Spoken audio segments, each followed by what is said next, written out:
di ba? Hindi siya tumigil sa pagsamba sa ating Panginoon.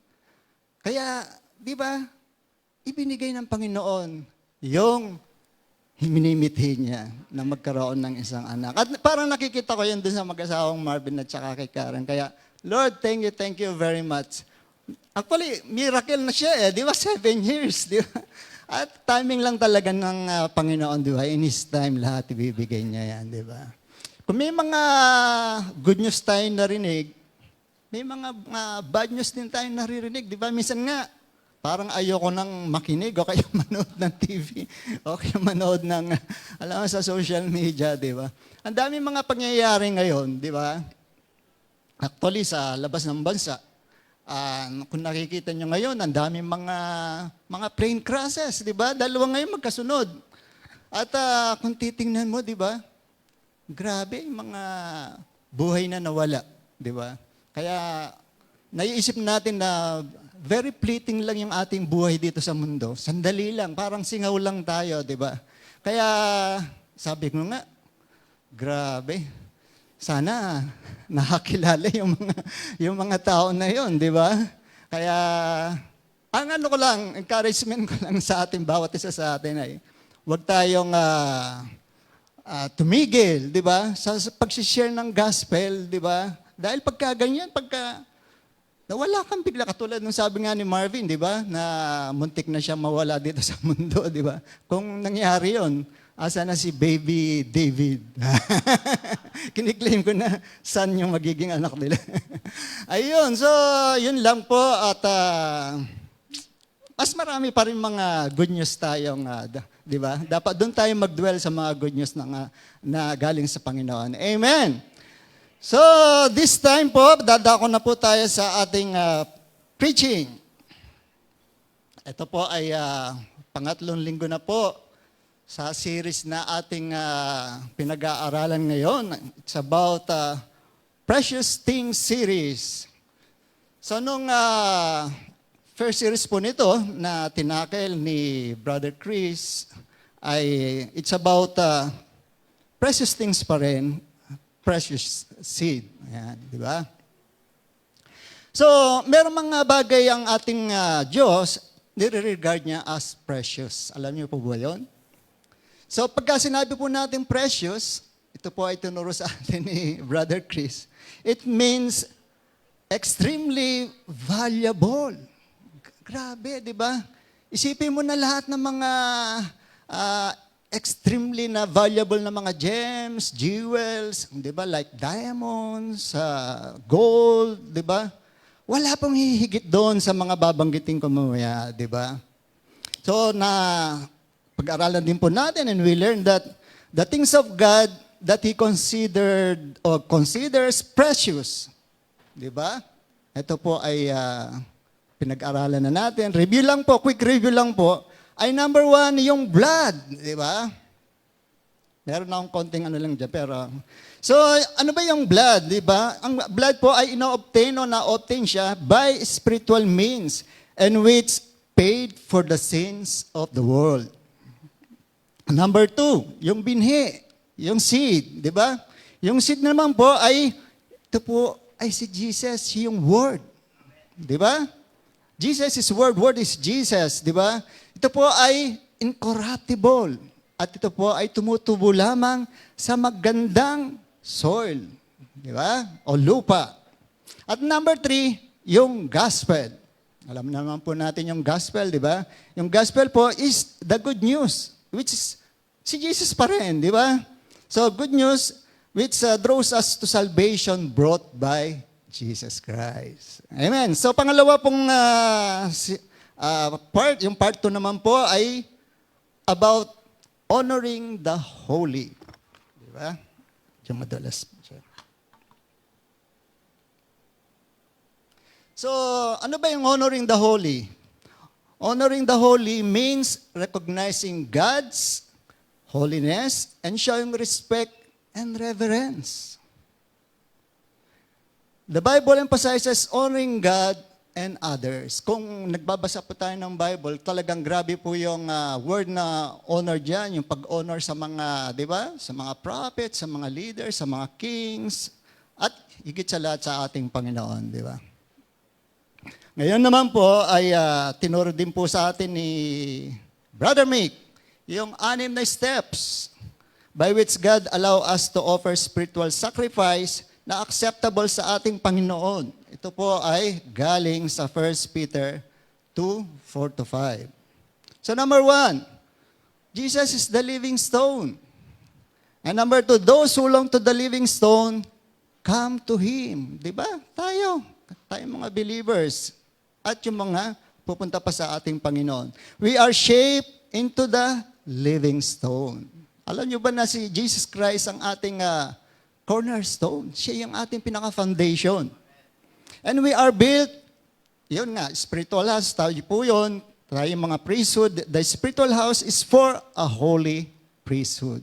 Alam nyo po ba na tayo ay mga priests and kings? Di ba na pwede tayo magkaroon ng access sa ating Panginoon dahil po tayo ay mga priests and kings. And spiritual sacrifices are offered to God through Jesus Christ. Silang po yung pinakabuod ng part 2 which is the honoring the holy. At ngayon po ay dumako naman po tayo sa ating topic for today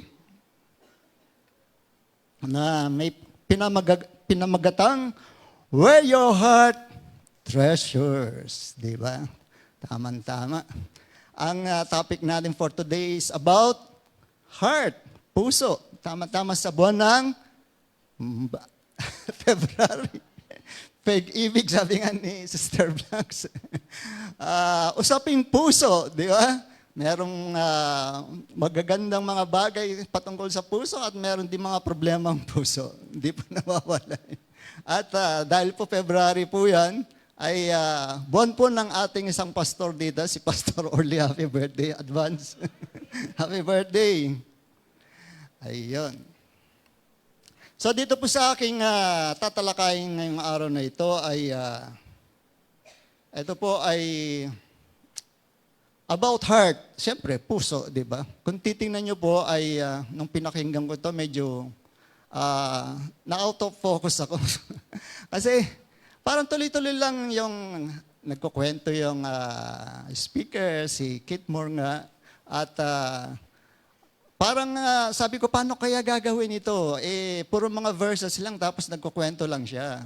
So sabi ko, paano ako gagawa ng mga slides? So, puro, kung makikita nyo mamaya, ay puro mga verses lang, Bible verses. Okay.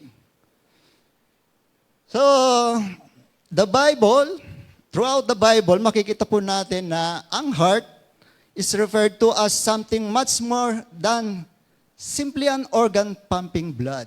Hindi na po natin pag-uusapan kung ano po talaga ang function ng blood sa ating body or sa medical. Alam na pa po natin yan na napakahalaga ng puso, di ba? So, alam na po natin pagka nagkaroon ng problema ang puso natin, kung magkakasad ka sa puso, lahat po damay ang buong katawan. Pangalawa ay sobrang gastos pagka yan po ay ang nagkaroon ng problema. Yun, to. So, nakaligay dito, we can believe in our minds and still be lost, but once a man believes in his heart, true salvation comes. God saves us and buries a good treasure deep within our hearts. But the Bible also teaches us na merong mga bagay na sa ating puso may evil pa rin. Di ba? Tayo, kahit mga believers na tayo, Kristiyano na tayo, minsan napapasukan pa rin ng mga evil ways yung puso natin. So, sabi nga dito, ang tanong ko nga, what is in your heart? Ngayon, tanong ko sa inyo, ano ba ang nasa puso natin ngayon? Good or evil? I hope puro good lang lahat, di ba? Kasi hindi po nawawala talaga kahit, sabi ko nga kanina, may mga evil pa rin things na nasa puso natin. Kaya ito po yung pag-uusapan natin, magkukwento lang po ako sa inyo at may mga examples lang po tayong mga biblical names o characters na kung ano ang nilalaman ng kanilang puso. Ito ay pwede ring maging good or evil. Kung babanggitin ko na po sa inyo ay ang mga Bible characters na ating pag-aaralan ay about kay Cain or Cain at Abel, di ba? Alam niyo naman po na contrast yung dalawa ng puso na yan, di ba? Yung isa ay evil, yung isa ay good. Yung isa naman po ay si Esau. Kilala naman po natin ang storya ni Esau, di ba? Na ibinenta niya yung birthright niya sa kanyang kapatid. At last ay si David. So isa-isahin po natin yan as we go along. So sa Matthew 6:19-21, kung babasahin po natin, medyo malaki naman siya, Pastor Mabel, di ba?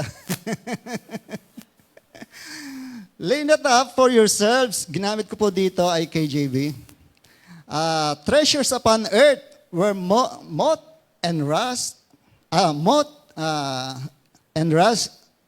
that corrupt, and where thieves and break through and steal.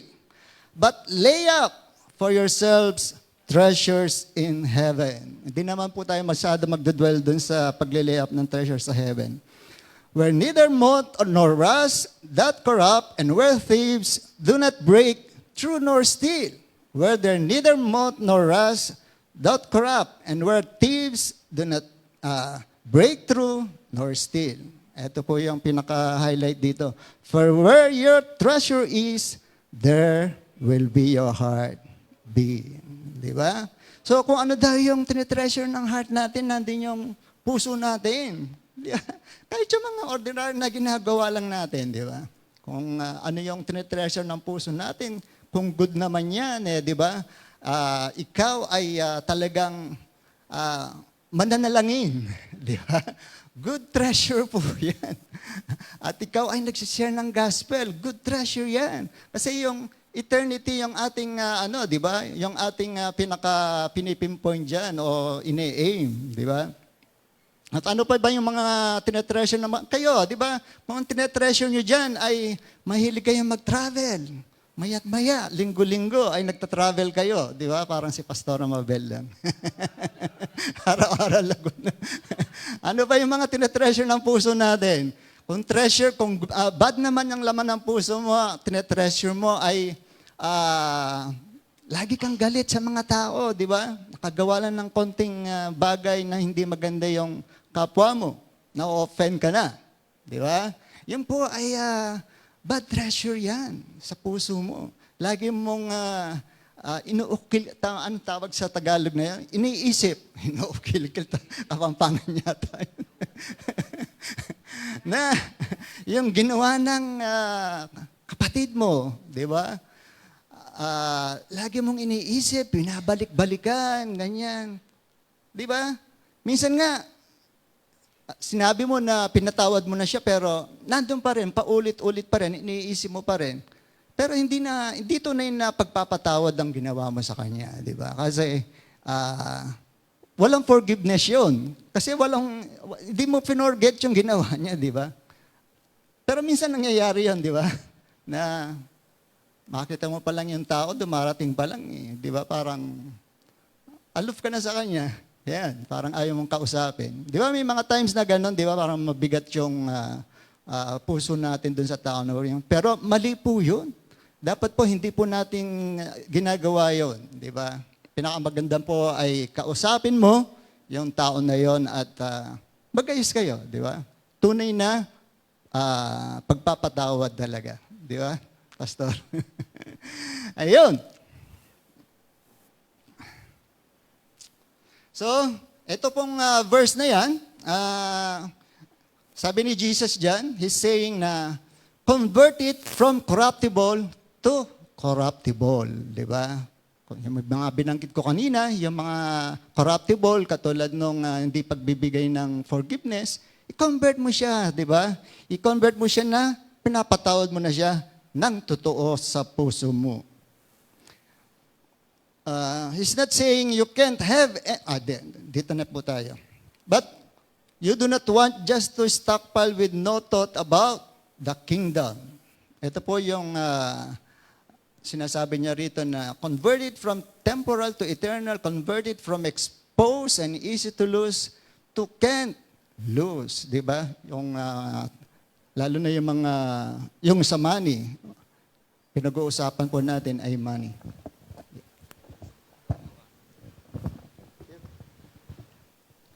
So, dito sa next verse, ano ang sinasabi dito sa next verse na to? For where your treasure is, there with your heart also. So, binanggit ko na kanina yan. The good news is your heart will be where your riches are. So, si Philip, sinabi niya, wherever your treasure is, you may be certain your heart will be there too. Ngayon, we're still talking about spiritual house na pinag-aralan natin last time kay Brother Mick, di ba? Offering up spiritual sacrifices acceptable to God. So, paano po magiging acceptable ang offering natin? Siguro yung iba alam, di ba? Yung iba hindi. So, ang example po natin dito ay yung offering ni Cain o ni Cain, di ba? Cain's offering was not acceptable because hindi siya in-accept ng God, ng ating Panginoon. Kasi yun lang simple lang, na ganun lang siya. He didn't have respect to Cain and his offer. Wala, hindi na-respect ng ating Panginoon yung offer ni Cain.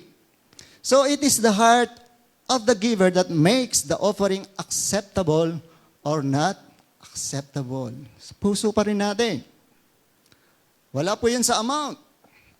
Ito po ay sa puso natin. Bakit? Because whatever you treasure, sabi natin kanina, your heart will be connected to that. Di ba? And if you don't value it, yung puso mo won't be connected to it. Amen. And if your heart is not connected to it, and there is no love, connected to it, there is no faith then na connected doon. God is not interested in it. Ngayon, what if I came to this brother at sinabi ko, di ba? Oh man, you're great. Or, you're great.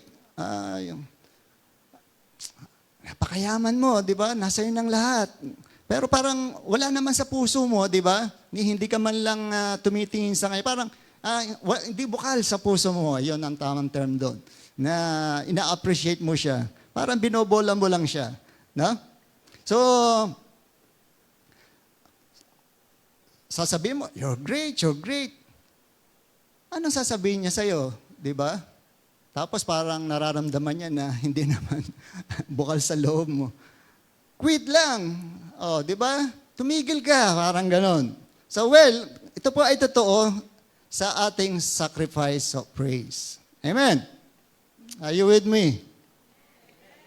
So, totoo din po na ang ating pong offering, kahit anuman po yan, ay including yung offering ng our body and our life. Sabi po ng Bible, the Bible said, don't do it. Diba? Don't give grudgingly. Tama po ba? Bakit? Because kung ano yung nilalaman ng ating puso, will contaminate your offering so that it is unacceptable. Regardless of what the offering actually was. Kahit naman po yan, because we don't just offer natural sacrifices. Nag-o-offer po, din po tayo ng mga spiritual sacrifices. So, tingnan muna natin sa book ng Haggai, sa Haggai 2, kung nandiyan po sa ating screen. Babasahin ko lang po. In the 4th and 20th day of the 9th month, in the 2nd year of Darius, came the word of the Lord by Haggai, minsan, sinasabi na, the prophet, saying, thus said the Lord of hosts, ask how the priest connecting the law, saying, if one bear holy flesh in the skirt of his garment, and with his skirt do touch bread, or pottage, or wine, or oil, or any meat, shall it be holy? Di ba? And the priest answered and said, no. Now, he's talking about offering na were offered to the Lord and given to the Lord. And sa verse 13, then said Haggai, if one that is unclean by a dead body touch any of these, shall it be unclean? And the priest answered and said, yes, it shall be unclean. Then answered Haggai and said, so is the people and so is this nation before me, said the Lord. And so is every work of their hands, and that which they offer, there is unclean. Ano po ibig sabihin nito? Because of their heart pa rin, di ba? It's like we're saying si Abel, when the Bible said that Abel offered to God his flock, di ba, sabi ni God, oh, ganda ng offering mo. Sheep, sabi niya ganyan. Di ba? At, but what was it he had respect unto Abel and his offering? Bakit ni-respect niya ang offering ni Abel? Alam niyo po ba yung sagot? So, it was what in Abel's heart that moved him to give his best. So, yung laman ng puso yung nakikita ni God sa puso ni Abel, di ba? Nandun lagi sa heart yan. Kaya, yung pinag-uusapan po natin, actually, sa, in 2 minutes, pwede mo nang tapusin kasi it's about heart lang kung anong, di ba, treasure ng heart mo lang. Pero, para mas lalo natin maunawaan, magbibigay lang po tayo ng mga biblical characters. So, yun. At makikita rin po natin sa Matthew 5:21, we've heard people say, the law was until Jesus, and Jesus taught the law, and I've heard people discount some of the kings that the Master said. No, that's the epistle. So parang nagbibiro siya. The scripture said the law and the prophets were until John sa New Testament. Jesus did not preach the law. Tama ba? He preached the kingdom. Amen. The kingdom of God. And he drew contrast between the law. So don't you remember sa entire ng chapter 5, sinasabi niya, in the law it says, but I say to you, what is doing is introducing spirit, and that's when he said in John 6, the flesh profits nothing. The words I speak to you, they are spirit that quickens, and the word I speak to you, they are spirit and they are life. Sa John 6 po yan. So, tayo po, as the church, tayo po ang church, kailangan po tayong lumago. We must grow up and quit only looking at the flesh and natural at maging spiritual po tayo. Amen. Say amen. Spiritual. Think spiritual. Act spiritual. And spiritual means, it's always about the heart pa rin. Di ba? Dito lang ang lahat ng gagaling yan. So, heart pa rin siya. God looks at the heart. So, kung ano man ang tinetreasure, paulit-ulit lang po ito, that's where our heart is. Whatever I think about all the time, nabigyan ko na po ng example kanina, whatever kung ano man yung lagi nating pinag-uusapan, di ba? Whatever I long for, whether you want to admit it or not, yung mga nilolong po natin, di ba? Minsan, kayamanan. So, meron ka nang possession, pero nag-a-aspire ka pa na mas dumami pa yung possession mo. Di ba? So, whatever I think about all the time, whatever I talk all the time, whatever I long for, whether you admit it or not, that's your heart. Yan. Di ba?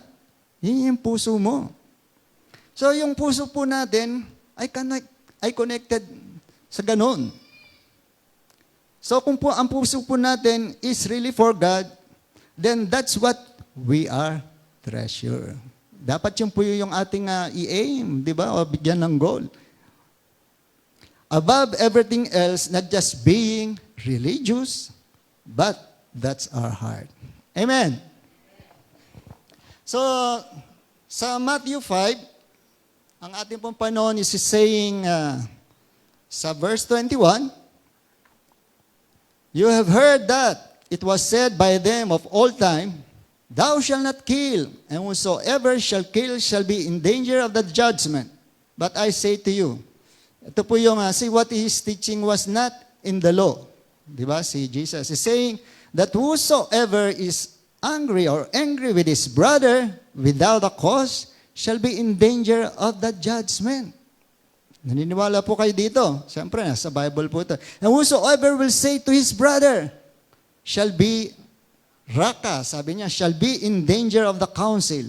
But whosoever shall say, thou fool, shall be in danger of hell fire. So yung pong last two words na yon have to do with calling people worthless.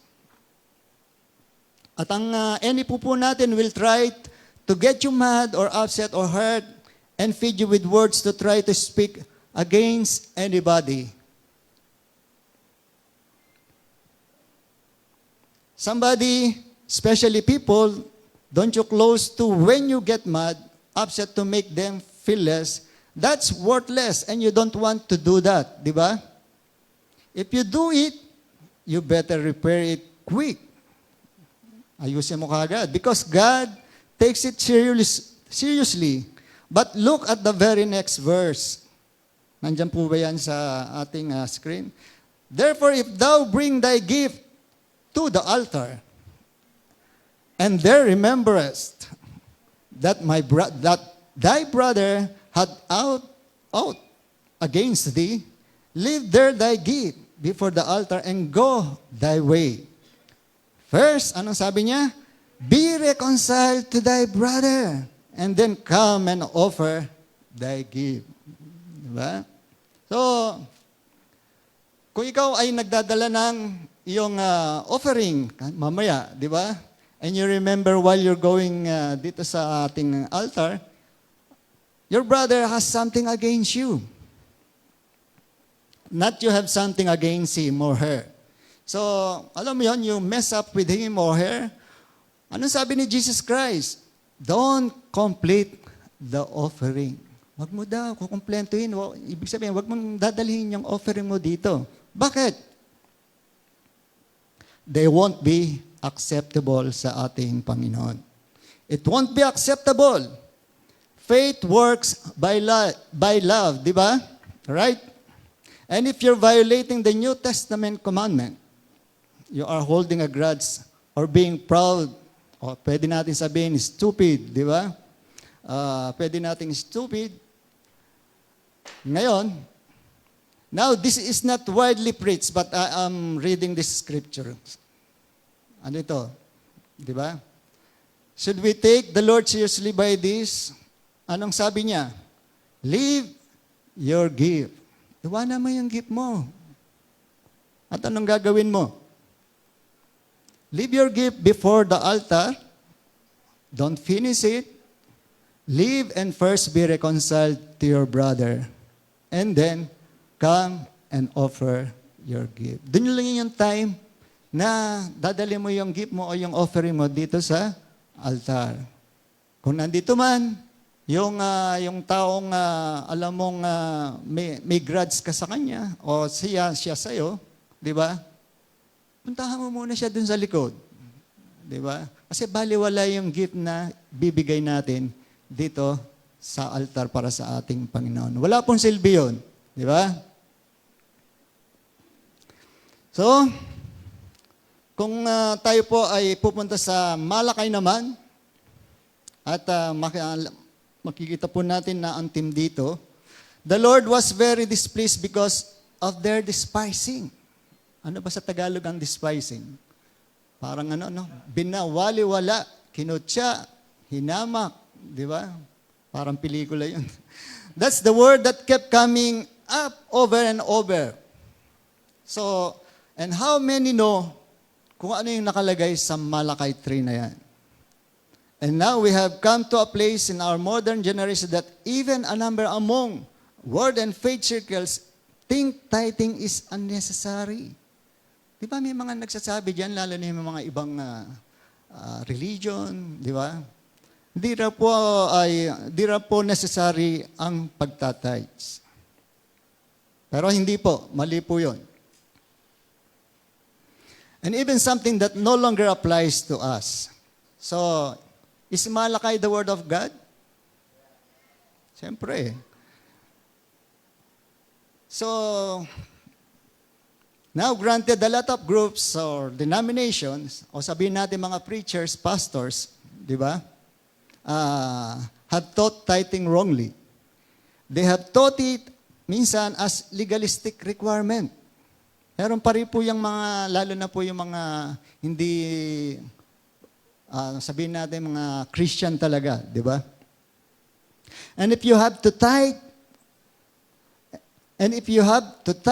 by requirement, ito po ay hindi na tithing. Naniniwala po kayo doon. Pagka-requirement lang po siya. They have taught it, dito na po tayo, it's not tithing. If you got no choice but to do it, di ba? Kung wala na po kayong choice kundi gawin ito, where is your heart? Nasaan na naman yung puso mo doon, di ba? Napilitan ka lang na ibigay ang offering mo, di ba? O kahit yung tithes mo, di ba? Wag mo na lang ibigay. So what I'm saying here is, where is your faith? Di ba? Tithing was long before Moses, di ba? Long before the laws, just like offerings were all the way back in Genesis. So, alam po natin na si Abraham, tithe with no scripture. Di ba? Noong time na yun, wala pang scripture nung panahon ni Abraham, di ba? Nasaan na po ako? So, sabi sa dito, he was acknowledging the Almighty and where your provision came from, where your protection came from, where your blessing came from, and returning, not because you had to return the holy portion unto your provider. Creator as a free will, and if that's never changed, honoring God is still right. Amen po. Should God be involved sa mga finances natin? Dapat, di ba? Paano po? To what measure? So, narinig po natin na mga tao yung sinasabi nila in error, di ba? Well, everything I have belongs to the Lord. Tama po ba yun? Siguro pwede natin sabihin, tama, galing naman lahat sa ating Panginoon ng kung ano man meron tayo ngayon, di ba? Pero dito, sinasabi po ng ating speaker,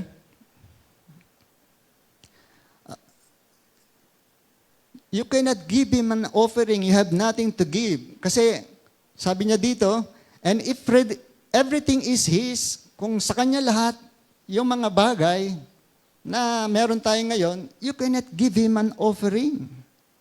So sabi niya rito, you have nothing to give Him. Nothing is yours is not true. Tama po ba? I said it's not true. God said, the 10th part ay sa ating Panginoon. Yun lang po yun, di ba?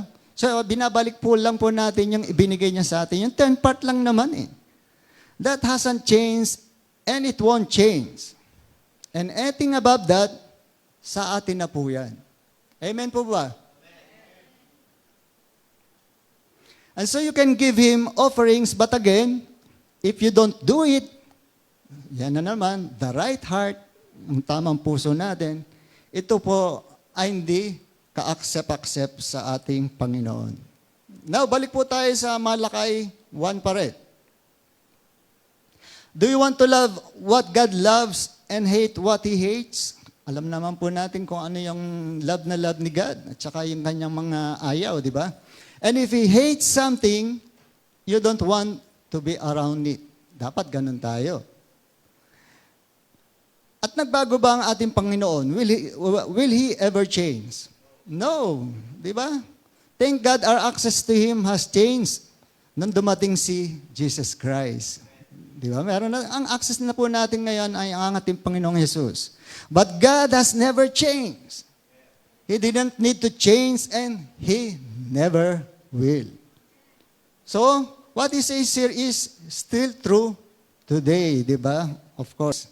So, sa Malakay 1:1-3, it says here, the burden of the word of the Lord to Israel by Malachi, I have loved you, said the Lord. Yet you say, wherein hast thou loved us? Was not Esau Jacob's brother? Said the Lord. Yet I loved Jacob, and I hated Esau, and laid his mountains and his heritage ways to the dragons of the wilderness. So, in Malachi 1:1, the burden of the word of the Lord to Israel by Malachi, sabi niya, I have loved you, says the Lord. Yet you say, wherein you have loved us? Love me. Now, you'll find this is the theme sa buong book ng Malakay, di ba? That every time God says something to them, they respond with dumb question, which shows how far backslid they are. They don't even connecting with what He's talking about. He said, di ba si Esau's Jacob's brother? Yet, I love Jacob. Nung binabasa ko ito, parang may favoritism si God. Pero hindi po. Dahil yung heart po ang tinitingnan ni God. But hated Esau. That's what he said. That's a strong word. God so loved the world that He gave His only begotten Son, di ba? Does that mean na He loves every individual? Ano po sagot niya doon?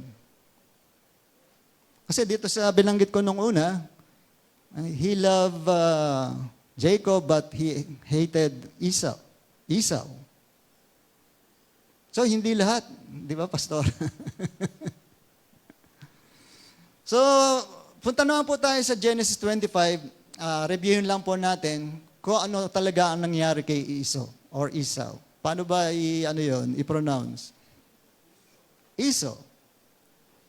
Sa Genesis 25:29-34, sa NIV ko po kinuha to.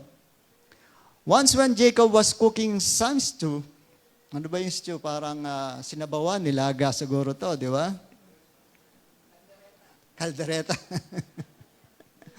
Sabi niya, quick, let me have some of that red stew. Sabi ni Esau, I'm famished. I'm hungry, sabi niya. That's why he was called Edom. Doon po galing yung mga Edomites. Jacob replied, first sell me your birthright. Look, I'm about to die. Esau said, what good is the birthright to me? But Jacob said, swear to me first. So he swore an oath to him, selling his birthright to Jacob. Then Jacob gave Esau some bread and some lentils too. He ate and drank, and then got up and left. So Esau despised his birthright. So, di ba? Binaluwaliwala niya yung birthright niya. Jacob later became, di ba, alam natin, Israel, and his brother Esau are young, kilala mo na natin time na yun, are young men. And Jacob, he was cooking some stew, medyo detailed lang po ng konti. He liked to cook when Esau came in from open country, famished. Yan po yung nakalagay doon sa binasa natin kanina. He liked to hunt, but this time, wala po siyang nakuwang animal. So yung hinahunt niya, na anything, and he's famished. And he said to Jacob, quick, let me have some of that red stew. I'm famished, I'm hungry. Gutom na gutom ako. And that's where he got his name. Sabi ko kanina doon sa verse na yan. That they won't wound up calling all his descendants Edom, which means red, from the red stew. Ganun pala yun. So in verse 31, Jacob replied, "First, sell me your birthright." But it's not the biggest problem dito. Esau says, "Look, I'm about to die." I think this is an exaggeration kay Esau, di ba? "I'm about to die, and what good is this birthright to me?" Sabi ni Esau. This is what God hated. "What good is it?" Sabi ni Esau. So, keeping reading, he said, "Look, I'm about to die. What good is his birthright to me?" Jacob said, "Swear to me first." Now, even though Jacob did some shifty stuff, he respected spiritual things. Ito po yung gustong-gusto ng ating Panginoon kay Jacob. Come on, can you see that? So much so, he wanted it too much, but having said that, he did respect. Yan po yung ginawa ni Jacob. He respected the birthright, he respected the anointing, he respected God's anointing, he respected God's things. So Jacob gave Esau some bread and little stew. He ate it and drank and got up and left. So yun po yung medyo detailed na story niya. So Esau despised his birthright. This is one of the worst things na pwede nating gawin, di ba? He despised a holy thing of God. So, if you're ignorant in doing it, di ba? Ang Diyos po naman natin ay very merciful. But as soon as you got some light, nahimasmasan ka, na alala mo na ganon, it becomes very serious. And that is why we are talking this. Pinag-uusapan natin the last 2 Sundays, so parang patuloy lang po, magkakakonekta po siya. We have talked, do we want to know what is holy to God? What is special to Him? What is precious to Him? So that we never despise a holy thing or something that God's doing. So, you remember how seriously talaga si Jesus talk about blaspheming the Holy Spirit. Di ba? Sa Hebrews 12:15, it says, "Looking diligently, lest any man fail of the grace of God, lest any root of bitterness springing up trouble you, and thereby many be defiled. Lest there be any fornicator or profane person or Esau," so nandito na naman yung pangalan ni Esau, "who for one morsel of meat sold his birthright." So, is it automatic that you will benefit from grace? Automatic ba? No, di ba? Will everybody be saved? Grace is available. Tama po ba? You can fail of the grace of God. At paano? Lest the root of bitterness springing up trouble you, and thereby many be defiled. Si Esau ba get bitter over that offering deal? Oh, di ba? And it plunges him into hate and depression and darkness. So bitterness is something you do not have to have it. Doesn't matter what somebody did to you, kung ano man ang ginawa ng isang tao sa iyo, di ba? Bitterness is not, because bitterness reveals unforgiveness and can cause you to fail of the grace of God. Because if you won't forgive others, hindi ka nagpatawad sa kapwa mo, you won't be forgiven. At pag wala ang biyaya, you will not stand. You will not succeed without the help of God. Say amen. So regardless what they did or didn't do for you, for your own sake, forgive. So paulit-ulit na, di ba kanina binanggit ko na rin itong forgiveness. Let it go, release it, and cast the care of it over on the Lord. And if they really are a bad person, talaga, bad person, they'll have enough problems without your stuff, and ask the Lord to have mercy and don't hold that against them. Because God holds this. He holds you forgiving like He forgave your precious that's valuable to Him. At sabi dito, and a meek and quiet spirit is a great prize. Naniniwala ba kayo doon? A meek and a quiet spirit is precious and valuable to Him pala. In all of us. Jesus said, you want to learn from me? Sabi niya, I'm meek and lowly in heart. Jesus po yun. So God hates arrogance and pride and lying. So anong sabi ko kanina? If He hates it, we hate it. Di ba? So what does that mean? Humble daw po natin ang ating sarili at mag-forgive. Remind ourselves every day, except for the grace of God, pwede po natin sabihin, except for the grace of God, I'd be worse than they are. Except for the mercy of God, maybe we used to be worse than they were. Di ba? But He said, so kung patuloy po nating basahin yung verse 16, lest there be any, di ba? Ano yun? Fornicator, profane person. So, tell me what God hated about Esau. So, alam niyo na ngayon bakit, hate na hate ni God si Esau. Wala nagsasalita. So, dahil sa kanyang heart, di ba? Na mali. Profane means this is one definition open to anything commonly used and abused. It is the opposite of special and holy. And can you hear it in the language of Esau? Oo, di ba? His brother says, sure, you can have all the stew you want. Sell me your birthright. So kung tama yung puso ni Esau, the music would have stopped right away, di ba? So, you are talking about the holy things of God. This has to do with God's call on our family. So, see, despising is not just blaspheming and railing against lightly esteeming something is despising. He uses the terms interchangeably. So, Esau despised a holy thing. Di ba? Holy thing, yung kanyang birthright. So, sa verse 16,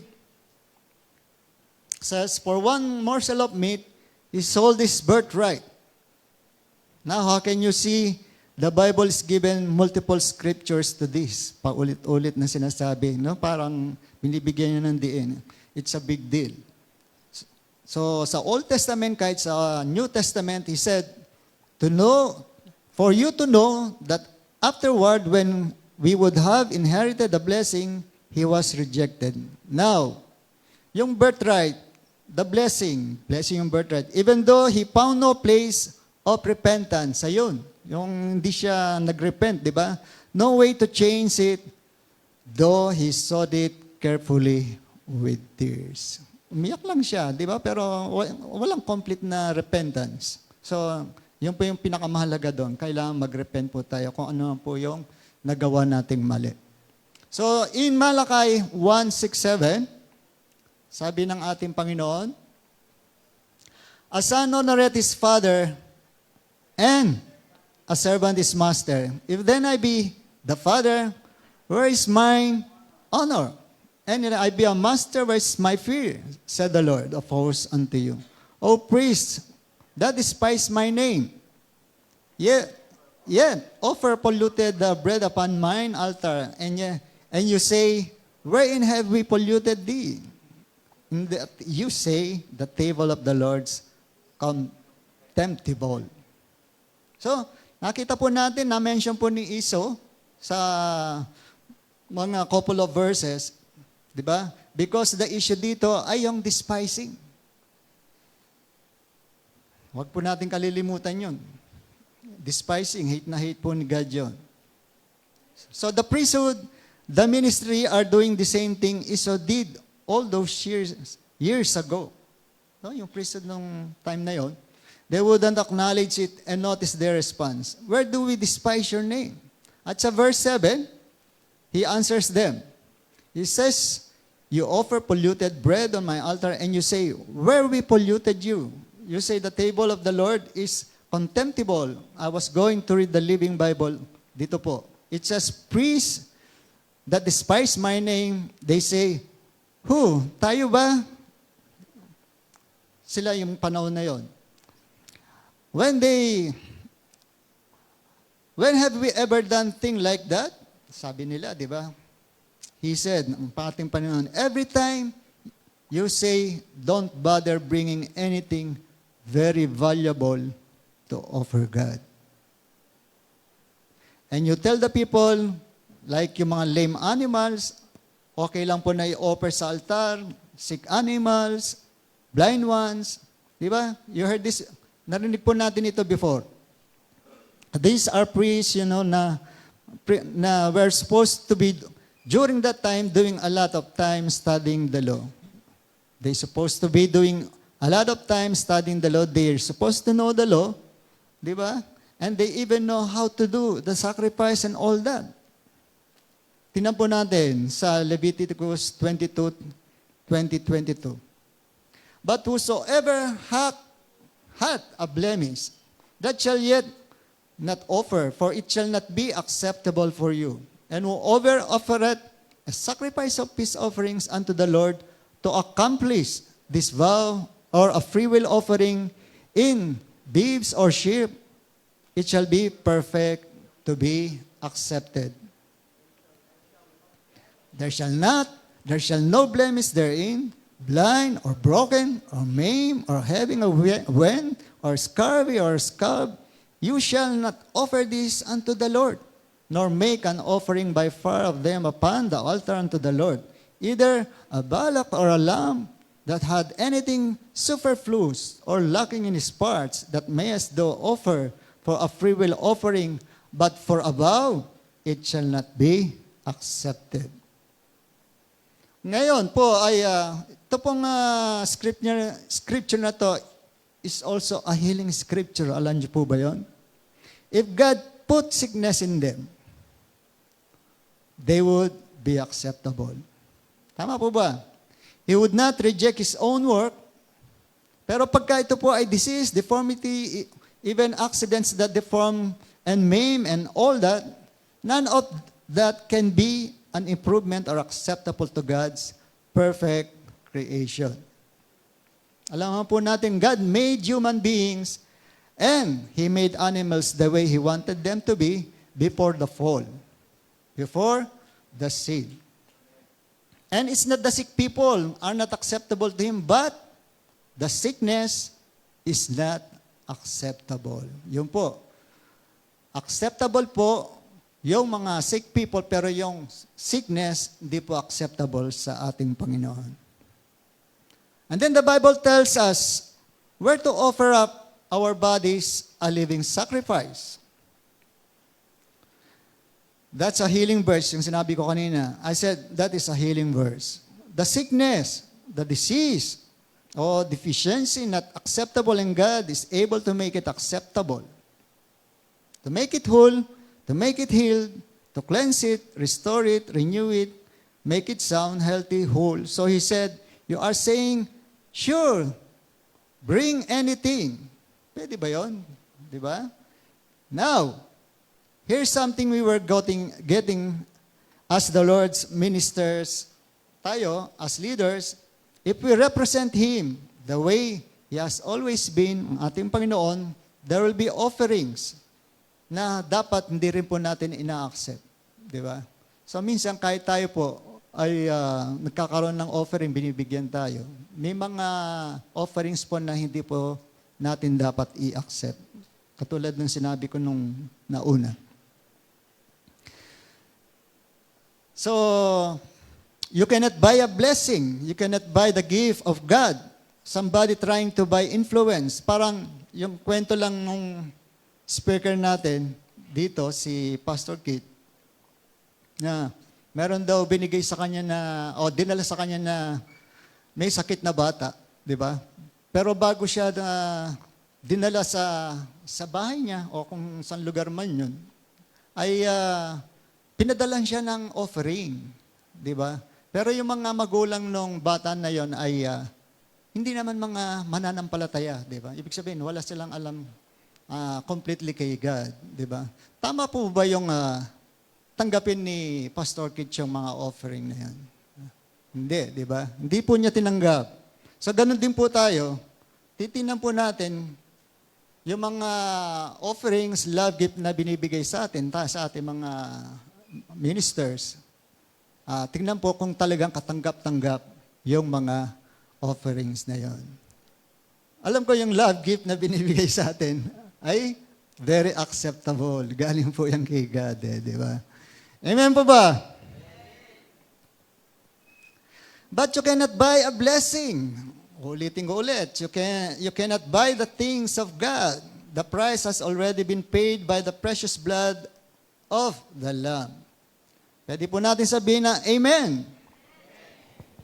Ngayon, manonotice po natin na you're bringing these lame animals and this blind and maimed and all this stuff. And in Malachi, sa verse 9, I'm reading the Living Bible still.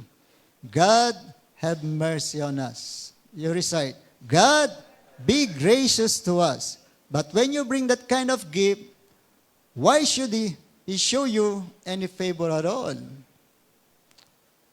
So, pwede po ako magtanong sa inyo, has God changed? Hindi po, kailanman. So, in this very book, dito sa sinasabi natin kanina, He says, I am the Lord, I change not. And the reason why people get upset if they don't know Him very well. Tama po ba? Di ba? God not just, parang si Mickey Mouse thing na you imagine, He used the Almighty who sits on the throne. He is holy, He is uncompromising. You do it His way or not. Don't work because He is right. And if you care, you want to do it His way. And if you made mistake, you don't want to do ng katulad ng ginawa ni Cain o ni Cain. Flying into a rage of depression. You want to repent and go. And God, sorry. Di ba? Ganun lang gagawin natin. Forgive me. Sabihin natin sa Kanya, forgive me and He will forgive us. He's quick to forgive. His mercy endures forever. But it's the unwillingness to repent. That's the heart problem. Yun po, hindi po nag-repent kasi si Esau, di ba? That He won't force you to fix, and if you won't, hindi mo i-fix yun, then that can become unfixable talaga. And if He goes on to say, to find one priest among you, they would shut the doors and refuse this kind of sacrifice. I have no place here on you, said the Lord Almighty, and I will not accept your offering. Is it possible to do that kind of thing today with the wrong heart? And we are spiritual house. Lagi natin sinasabi yan, di ba? Pinag-aralan din natin last time yan. A holy priesthood to offer up spiritual sacrifices, holy and acceptable to God. Yung po yung na-learn natin sa preaching ni Brother Mick. Do you want to grow this? And you and I don't have to wait till we get to heaven to start understanding some of these things, and people are looking at us. Tayo mga Kristiyano, di ba? They're watching us, and people who don't know God very well, if they see your, alam mo, yung sloppy ka and you don't have care, and you don't even make an effort, they will think, it's all right, okay lang, di ba? So, dapat maging po tayo doon. Just like all the people that were following this priest, yung binanggit ko kanina, then, the next thing you know, nobody bothers to bring anything nice. Lahat po ay junk na yan. And God said, I'm not accepting this. So, kung ipaparaphrase po natin yon, Sinabi ko kanina, but he said, you can bring if you want to, but I'm not involved. Yun po yung sinasabi ni God. I'm not accepting it. And he went on to say, sa chapter 3, you have robbed me too. You have robbed me. Diba? Nabasa po natin yun sa Malakay 3. Bakit? He said from the way back, you have left my statutes, you have left my ordinances, you have left my ways. But even then, he says, bring in the tithes and I will bless you. It's not too late po, di ba? And it's not about money. It's about ano? Heart. And it is the heart that makes the gift or offering acceptable or unacceptable. So malapit na po tayo matapos. Kung pupunta po tayo sa First Chronicles, ito po naman po ay kwento ni King David. Alam naman po natin yung storya ni King David, di ba? Alam po natin yung kanyang pinaka-character. He was called a man after God's own heart. And that's mentioned sa Book of Acts and in the New Testament. And the definition of what that is a man that will do after God's own will. Pagka tinawag kang God's after God's own heart, di ba? That a man and a woman after God's own heart is a man or a woman that what he wants and wants to do in God's way and is willing to sacrifice. Willing to do whatever it takes to make that happen. Ganon din po ang ginawa ni David, di ba? David understood honor. So he got some things about honor from God himself.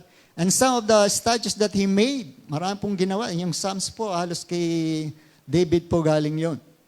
He got some things about honor from God himself, and some of the statues that he made, and some of the things that he did were unprecedented. Diba? Until this time. At manonotice po natin sa 1 Chronicle 21, kung nandyan po siya. So sa passage na yan, David, nag-mess din po siya. Nagkaroon din po siya ng problema. Di ba? He ordered the counting and numbering of the people, and the problem with it is to boast. Di ba? Sabi natin kanina, yung hate na hate ni God, yung boasting, di ba? Yung pride, lying. And even Joab tried to talk him out on it and said, why ordered it? And there was destruction. Alam po natin yan, di ba? Sa kwento na yon. And disease and problems, and he repented and saw that he needed to try make things right. Yun po yung maganda kay David. Siya po ay totoong nagrepent siya, unlike kay Esau. Kung I understand it correctly, this very site is where they later built the temple. Yung pong sinasabi kanina dito, di ba? Yung threshing floor na belong kay Ornan. Kung babasahin ko po yung verse 22, David came to Ornan, and this the king with his entourage, and its hard times, a lot of people have died, but things going on, he said, grant me the place of this threshing floor, that I may build an altar therein unto the Lord. Thou shalt grant it to me full price, that the plague may be stayed from the people. And when Ornan heard that, he said, take it. No, my lord, the king, do what's good in your eyes, and I give you the oxen, I give you for burnt offerings. You can have the instruments, you can burn them for wood, the wheat, everything that's there. Make that your food offering. I give it all to you. And King David said, anong sabi niya kay Ornan? No, I will verily buy it for the full price. David said, full price. Full price for everything, because I will not take what is yours for the Lord, and I will not offer burnt offerings na didn't cost me anything, sabi ni David. Bakit? Because he wants to offer a real offering to the Lord that his heart is connected to. Dapat ganun din po tayo, di ba? Pagkat po tayo nag-offer, di ba? Yung without cost talaga. Ibig sabihin na sa sarili mo, di ba? Kung bibili mo yun sa iba at libre, hindi mo na siya kukunin. And it means nothing to him. He knows it's not going to mean anything to the Lord. He knows this. So he says, no, I will not give to the Lord that which cost me nothing. So, inulit lang po natin. So, if we listen sa Smith Literal Translation, alam niyo po ba yung translation ng Bible na yon? I will buy it for full silver, and I will not lift up what is to you, to Jehovah, to bring up burnt offerings gratuitously. So it says, I do not cause to ascend to Jehovah my God burnt offerings for nothing. The picture of sacrifice burning up and the smoke going up out of sight into heaven portrays it leaving your hand and going to God. And he's saying it, won't ascend it means nothing to me. Yun lang po yung gustong iparating natin. It won't be acceptable, and so I can't do it, and I won't do it. So do these things, bear witness with your spirit then, in your heart. Do you believe there's much more to learn about these things, yung mga binanggit po natin? And nobody should try to write a rule book about any of this. Hindi naman po kailangan, di ba? It's just, but the Holy Spirit inside you. He's the Spirit of God. He knows all about the honor of God, and He knows your heart at the same time. So, no matter what people are trying to give or what, well, how convenient it might be, do not ever override your heart. Do not ever ignore what you get in your heart. With that po, tapos na po natin ang ating sharing for this morning.